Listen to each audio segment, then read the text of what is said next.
Hi అండి. అదేవిధంగా మరి రెండు ఇదేంటంటే భారతదేశ పాలన యంత్రాంగాన్ని మొత్తము రూపుదిద్ది దానికి రూపశిల్పిగా డాక్టర్ బిఆర్ బాబాసాహెబ్ భీమ్రావ్ అంబేద్కర్.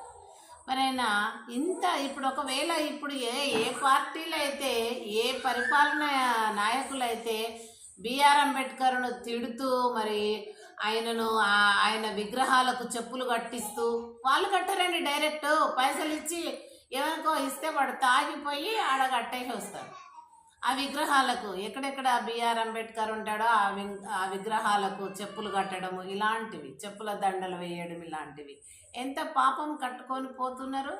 అలా చేయించే వాళ్ళు రేపు అందరం భూమి ఇడిచినప్పుడు మరి ఇలా చేయించే వాళ్ళు మరి ఏం కులమై పుడతాడో ఒక్కసారి ఆలోచించుకోవాలి. బ్రాహ్మణుడు బ్రాహ్మణులే పుట్టకపోవచ్చు, దళితుడు దళితుడుగా పుట్టకపోవచ్చు, వైశ్యుడుగా పుట్టకపోవచ్చు. దేవుని చేతిలో ఆయన మాయాస్వరూపి. ఏదైనా చేయొచ్చు, తారుమారు చేయొచ్చు, కథ మొత్తం మార్చొచ్చు కదా. కాబట్టి ఎప్పటికీ మనకు అది ఉంటుందనే మన ముందు జరగబోయేది తెలుసా? ఎవరైనా చెప్పిండ్రా జరగబోయేది? కాలజ్ఞాని అయినటువంటి వీర బ్రహ్మేంద్ర స్వామి జరగబోయే విషయాలు చెప్పాడు, కానీ చనిపోయినోడు తిరిగి వస్తాడు, ముందు జరిగేదంతా అదంతా కూడా చెప్తాడు అని ఎక్కడ చెప్పాడా? చెప్పలేదు. ఇప్పుడు మానవుడు ఇంత కులాల మతాలు పెట్టిన బ్రాహ్మణ, నువ్వు మరి చనిపోయిన వాళ్ళని లేపువయ్యా.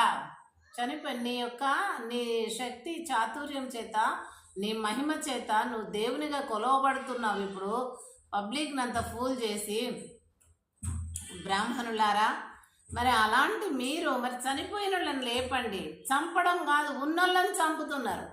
సజీవులను చంపే బదులు చచ్చిన వాళ్ళని లేపండి. అప్పుడు మీరు నిజంగా దేవుళ్ళు. ఇంకా విగ్రహాలు గుడి గోపురాలు లేకుండా మిమ్మల్ని పూజిస్తాం మొత్తం దండలేసి కదా. అదన్నా మీ మహిమ చూపెట్టండి. కానీ ప్రాణంగా ఉన్న వాళ్ళను ప్రాణాలు తీస్తున్నారు ఈ యొక్క కులమత చిచ్చులు పెట్టి. దీనివల్లనే కదా మహమ్మదీయులు దండయాత్ర చేసిండు.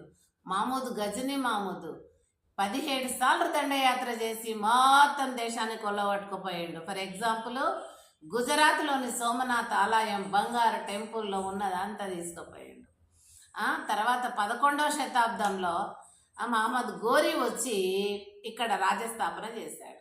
అప్పటి నుండి ఉన్నటువంటి ఆ యొక్క ముసల్మాన్ ఇస్లాం మతమే ఇప్పటి వరకు కొనసాగుతుంది. దానికి మీరు కాదా కారకులు?